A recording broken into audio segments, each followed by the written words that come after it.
ପିଲାମାନେ ଆଜି ପଢ଼ିବା ବ୍ୟଞ୍ଜନ ବର୍ଣ୍ଣରେ ଆହୁରି ନୂଆ ଅକ୍ଷର କ'ଣ? ଚ ଛ ଜ ଝ ಞ। ପଛ ଭିଡ଼ିଓରେ ଆମେ ପଢ଼ିଥିଲେ କ ଖ ଗ ଘ ଙ। ଏଥର ପଢ଼ିବା ଆମେ ଚ ଛ ଜ ଝ ಞ। ଠିକ୍ ଅଛି? ତାହେଲେ ବ୍ୟଞ୍ଜନ ବର୍ଣ୍ଣ କାହାକୁ କୁହାଯାଏ? ଗଲା ଭିଡ଼ିଓରେ ପଢ଼ିଥିଲେ ନା ଜିଭ, ଓଠ, ତାଳୁ, ଘଣ୍ଟିକା ଆଉ ଦାନ୍ତ ଏଇସବୁ ଜିନିଷକୁ ଲଗେଇ ଯେଉଁ ସ୍ୱର ବାହାର କରାଯାଏ ତାକୁ ବ୍ୟଞ୍ଜନ ବର୍ଣ୍ଣ କୁହାଯାଏ। ତାହେଲେ ଏଇଟା ହେଲା ପାଟି ଭିତରର ଜିନିଷ ସବୁ। ପାଟି ଭିତର ଜିନିଷରେ କ'ଣ ଅଛି? ଦାନ୍ତ ଅଛି, ଆମର ଜିଭ ଅଛି, ଓଠ ଅଛି, ଘଣ୍ଟିକା ଅଛି, ତାଳୁ ଅଛି। ଏଇସବୁ ଜିନିଷ ଯେତେବେଳେ ଲଗେଇକିରି ଆମେ ଶବ୍ଦ କରିବା ତାହେଲେ ତାକୁ କୁହାଯିବ ବ୍ୟଞ୍ଜନ ବର୍ଣ୍ଣ। ଏଇଟା ପୂର୍ବ ଭିଡ଼ିଓରେ ବି ଆମେ ପଢ଼ିଥିଲେ।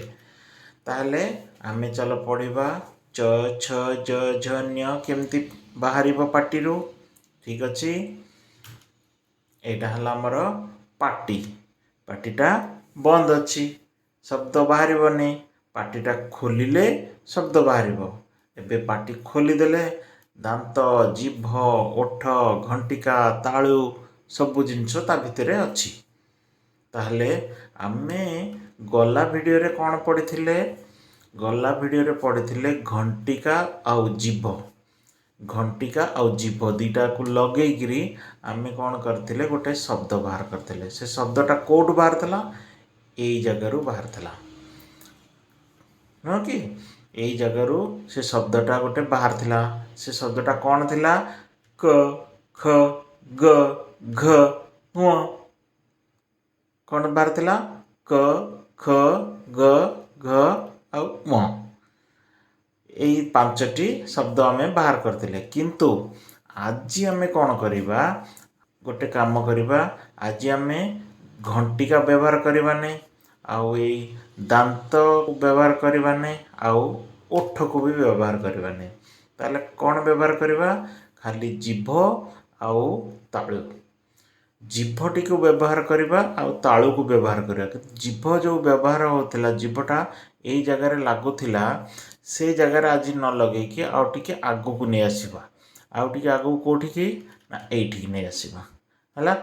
ଆଗରୁ ଏଇଠି ଥିଲା, ଆଉ ଏବେ ଆମେ ଜିଭର ଏଇ ଜାଗାଟାକୁ ଲଗେଇବା। କେଉଁଠି ଲଗେଇବା? ତାମାନେ ଶବ୍ଦଟା କେଉଁଠୁ ବାହାରିବ? ଏଇଠୁ ବାହାରିବ। ଏଇଟାକୁ କେଉଁଠି ଲଗେଇବା? ଜିଭଟା ଲଗେଇବା ତାଳୁରେ। ଜିଭଟା କେଉଁଠି ଲଗେଇବା? ତାଳୁରେ ଲଗେଇବା। ତାହେଲେ କ'ଣଟା ଶବ୍ଦ ବାହାରୁଛି ଦେଖିବା? ଜିଭଟା ଲଗେଇକିରି କଲ। ଚ ଛ ଜ ଝ ಞ। କ'ଣ ହେଲା? ଆଉଥରେ କଲ। ଚ ଛ ଜ ଝ ಞ। ଆରେ ବା! ଆଗରୁ ବାହାରୁଥିଲା କ ଖ ଗ ଘ ଙ।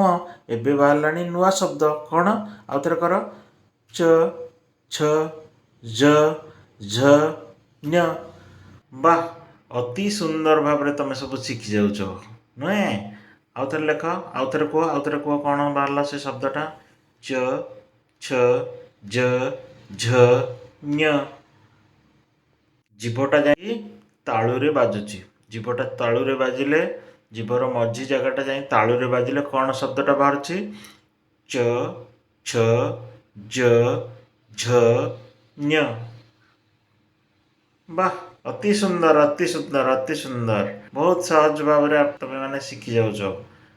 ଯଦି ଶିଖିବ ତାହେଲେ ସବୁ ପାଠ ତୁମର ମନେ ରହିଯିବ। ସବୁ ପାଠ ଅତି ସହଜରେ ମନେ ରହିଯିବ।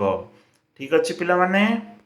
ତାହେଲେ ଗୋଟେ କାମ କରିବା, ଆମେ ଚ ଛ ଜ ଝ ಞକୁ ଲେଖି ଶିଖିବା। କେମିତି ଲେଖିବା? ଏଇଠି ଚ ଲେଖିବାଟା ବହୁତ ସହଜ। ଗୋଟେ ଗୋଲ ବୁଲେଇ ଦିଅ। ବୁଲେଇକିରି ତାପରେ ଗାର ଏମିତି କାଟିଦିଅ, ଉପରକୁ ନେଇକିରି ତାକୁ ତଳକୁ ନେଇ ଆସିବ, ଗୋଟେ ଗୋଲ କରିଦେବ। ଏଇଟା ହେଇଗଲା ଚ। ଆଉଥରେ ଲେଖ ଚ ଚ ଚ ଚ। ଆଉଥରେ ଲେଖ ଚ ଚ ଚ। ଆଉଥରେ ଚ ଚ ଚ।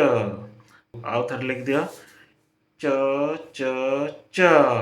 ବାଃ! ଅତି ସୁନ୍ଦର। ଏବେ ଆମେ ଛ ଲେଖିବା। ଛ କେମିତି ଲେଖିବା ନା ଛ ବି ଲେଖିବା ସେମିତି ସହଜ। ଆଗ ଗୋଟେ ଚ ଲେଖିଦେବା, ଏମିତି ଏମିତି ଏମିତି ଏମିତି ଚ ହେଇଗଲା। ତା ତଳେ ଗୋଟେ ଛନ୍ଦଟେ ବୁଲେଇ ଦେବ, ଏମିତି ବୁଲେଇକିରି ଏମିତି ବୁଲେଇକିରି ଏମିତି କରିଦେଲେ ହେଇଗଲା ଛ। ଏଇଟା ହେଇଗଲା କ'ଣ ଛ। ସେମିତି ଆଉ ଗୋଟେ ଲେଖ, ଚ ତଳେ ଗୋଟେ ଛନ୍ଦ ବୁଲେଇ ଦିଅ, ଛ ହେଇଗଲା।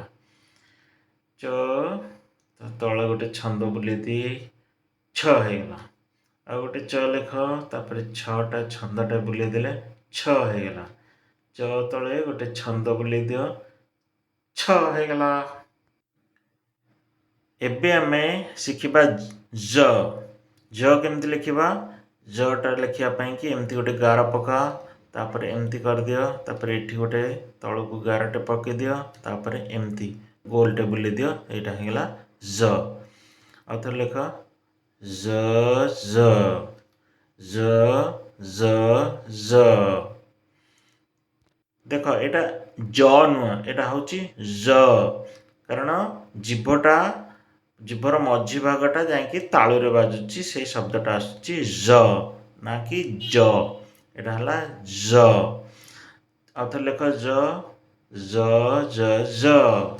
ଆଉ ଥରେ ଲେଖ, ଜ। ଆଉ ଥରେ ଲେଖ, ଜ। ଆଉ ଥରେ ଲେଖ, ଜ। ଠିକ୍ ଅଛି। ତାପରେ ଏବେ ଆମେ ଲେଖିବା ଝ। ଝ କେମିତି ହବ ନା ଏମିତି ଏମିତି ଏମିତି ଏମିତି କରିଲେ, ତାପରେ ତଳେ ଗୋଟେ ଲାଙ୍ଗୁଡ଼ଟେ କରିଦେଲେ ହେଇଗଲା ଝ। ଏଇଟା ହେଲା ଝ। ଆଉ ଗୋଟେ ଲେଖିଦିଅ ଝ ଲେଖିବା ଝ।